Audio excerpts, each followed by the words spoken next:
Hello बच्चों, ऐसी information जो आपको डेफिनेटली जाननी चाहिए वो इंफॉर्मेशन आज आपके साथ लाकर लेकर आया हूँ। करवी की जो कंपनी सेक्रेटरी हैं शैलजा करके, she has been arrested by Telangana police, बोले तो हैदराबाद पुलिस। और अब इसमें एक बहुत बड़ा सवाल आता है कि उन्होंने ऐसी क्या गलती कर दी, ऐसा क्या हो गया जिसके चलते उन्हें अरेस्ट होना पड़ा पुलिस के द्वारा। तो सबसे पहली चीज यहां पर एक चीज याद रखिए, आप सबको पता है कि आप एक कंपनी सेक्रेटरी जब होते हैं तो आप कंपनी का प्रतिनिधित्व करते हैं दूसरी अथॉरिटीज के सामने, राइट। सो भाई एचडीएफसी बैंक से लोन लिया, 350 करोड़ रुपए का लोन लिया, ठीक है। अब देखिए ध्यान से, कंपनी के चेयरमैन जो पार्थ सारथी करके चेयरमैन है, उन्होंने शैलजा को कहा कि that we have to take a loan of 350 crore from HDFC bank, so create board resolution. अब आप सबको पता है कि बोर्ड रेजोल्यूशन के माध्यम से कंपनी अपने पेड अप कैपिटल और फ्री रिजर्व जितना लोन बैंक से ले सकती है। सो शैलजा ने क्या किया, रेजोल्यूशंस क्रिएट किए, रेजोल्यूशंस के ऊपर शैलजा ने सर्टिफाइड ट्रू कॉपी मतलब रेजोल्यूशन साइन किया और वो रेजोल्यूशंस एचडीएफसी बैंक को दिए। एंड देन एचडीएफसी बैंक ने 350 करोड़ रुपीस का लोन दिया, अलग अलग ट्रेंचेस में लोन दिया। अब ध्यान से देखिए, अब 350 करोड़ का लोन लेने में कोई प्रॉब्लम नहीं थी। अब ध्यान से देखिए, अब यहाँ पे जो, अब जब लोन लिया तो एचडीएफसी बैंक ने सिक्योरिटी मांगी, कि बोला कि कुछ गिरवी रखो, सिक्योरिटी चाहिए हमें। तो करवी ने कौन सी सिक्योरिटी गिरवी रखी, करवी ने वो सिक्योरिटी गिरवी रखी जो, क्योंकि करवी एक स्टॉक ब्रोकर है, तो स्टॉक ब्रोकर के पास अपने क्लाइंट्स के शेयर्स रहते हैं, राइट। तो स्टॉक ब्रोकर ने अपने क्लाइंट्स के शेयर, कहने का मतलब करवी ने उसके क्लाइंट्स के शेयर जो है वो एचडीएफसी बैंक के पास गिरवी रख दिए, जो कि बिल्कुल भी वर्जित है, जो कि बिल्कुल भी प्रोहिबिटेड है stock broker and sub broker regulations जो सेबी के हैं उसके हिसाब से। तो एक वायलेशन ये हो गया।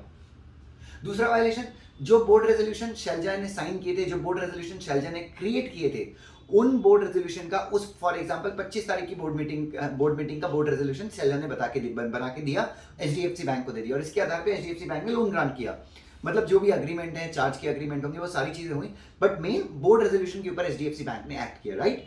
लेकिन ये बोर्ड रेजोल्यूशन, उस डेट की जब मीटिंग के मिनट्स देखे तो ये बोर्ड रेजोल्यूशन नहीं पाया गया, तो it was clear case of fraud, मतलब धोखाधड़ी की नीयत से, चीटिंग की नीयत से ये बोर्ड रेजोल्यूशंस क्रिएट किए गए, ठीक है। तो 447 के अंदर ये एक्ट जो है फ्रॉड हो जाता है। Plus tampering of minutes book का भी प्रोविजन यहाँ पे लगता है, तो कंपनीज एक्ट के अंदर तो ये फ्रॉड है।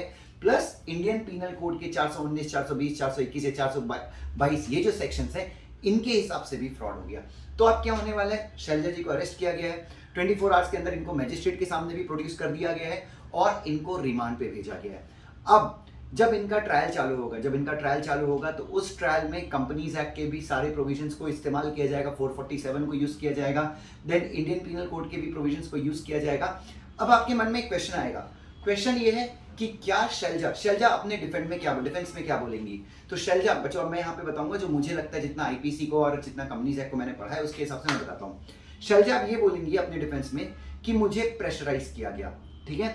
और जब वो ये बोलेंगी तो कोर्ट उनसे पूछेगा कि किस प्रकार से आपको प्रेशराइज किया गया। तो शैलजा अपना जवाब देंगी कि मुझे कहा गया कि इधर साइन दिस रेजोल्यूशन ड्राफ्ट कीजिए, रेजोल्यूशन साइन कीजिए या फिर जॉब छोड़ दीजिए। तो जब शैलजा ये डिफेंस देगी तो कोर्ट इस चीज को डिफेंस नहीं मानेगा, क्योंकि आपके पास एक मौका था कि आप जॉब छोड़ सकते थे, ठीक है। और इस प्रकार की थ्रेटनिंग सीएस पे काम नहीं करती, बिकॉज सीएस को आसानी से कहीं भी जॉब मिल जाता है, पॉइंट नंबर 1। तो शैलजा कौन सा डिफेंस दे सकती है अपना, शैलजा अपना दूसरा डिफेंस ये दे सकती है जो शायद कोर्ट एक्सेप्ट करे, लेकिन शैलजा को ये प्रूफ करना पड़ेगा कि मुझे जान से मारने की धमकी दी गई थी, मुझे ये कहा गया था कि मेरा फ्यूचर डिस्ट्रॉय कर दिया जाएगा, मेरे परिवार को धमकी दी गई थी, मेरे परिवार को मेरा परिवार सुरक्षित नहीं होता अगर मैं वैसा साइन नहीं करती। तो ये डिफेंस अगर शैलजा प्रूफ कर देती है कोर्ट में तो इस डिफेंस को कोर्ट कंसीडर कर सकता है और कुछ रिलीफ शैलजा जी को मिल सकती है जो वहां की कंपनी सेक्रेटरी हैं, ठीक है। हो सकता है बच्चों मैं कंपनी सेक्रेटरी का नाम गलत ले रहा हूं, मैं एग्जैक्ट नाम नहीं लेना चाहता, इसलिए मैंने, हो सकता है मैं ऊपर नीचे मैं नाम करके बता रहा हूं। अगला, अब दूसरी चीज ये है, अब एचडीएफसी बैंक की भी गलती यहाँ पे, एचडीएफसी बैंक को भी लोन देते टाइम ये सोचना चाहिए था कि क्लाइंट्स के पैसे जो हैं, किसके पैसे जो हैं, क्लाइंट्स के पैसे या क्लाइंट्स की सिक्योरिटी के आधार पे एचडीएफसी बैंक ने लोन दिया, तो ये एक सेपरेट वायलेशन होगा, तो इसकी एक सेपरेट अलग से शिनाख्त करी जाएगी और ये लोन तो रीपे करने में कंपनी ने डिफॉल्ट किया है। और जो करवी के चेयरमैन है पार्थ सारथी जी, उनको भी अरेस्ट कर लिया गया है। अब एचडीएफसी बैंक के खिलाफ भी यहाँ पे मुकदमा मेरे हिसाब से चालू होगा, क्योंकि एचडीएफसी ने कैसे क्लाइंट की सिक्योरिटी के ऊपर लोन दे दिया। अब एचडीएफसी बैंक अपने डिफेंस में ये नहीं बोल सकता कि हमको पता नहीं था, ये वो सीधी बात है यार, सामने वाला फ्रॉड कर रहा है और आपको पता है कि सामने वाला आप बैंक को आपकी जिम्मेदारी कि आपको क्या करना चाहिए, चीज़ों को चेक करना चाहिए। तो बच्चों यहाँ पे HDFC बैंक को भी थोड़ी सी लगने वाली है, HDFC बैंक के भी ऑफिसर्स को पनिशमेंट होगी, बट ये चीज़ मैं आपके साथ शेयर करना चाहता हूँ क्योंकि मैं आपको हर बार बोलता हूँ कि कंपनी सेक्रेटरी की जो कलम है वो बहुत इंपॉर्टेंट होती है।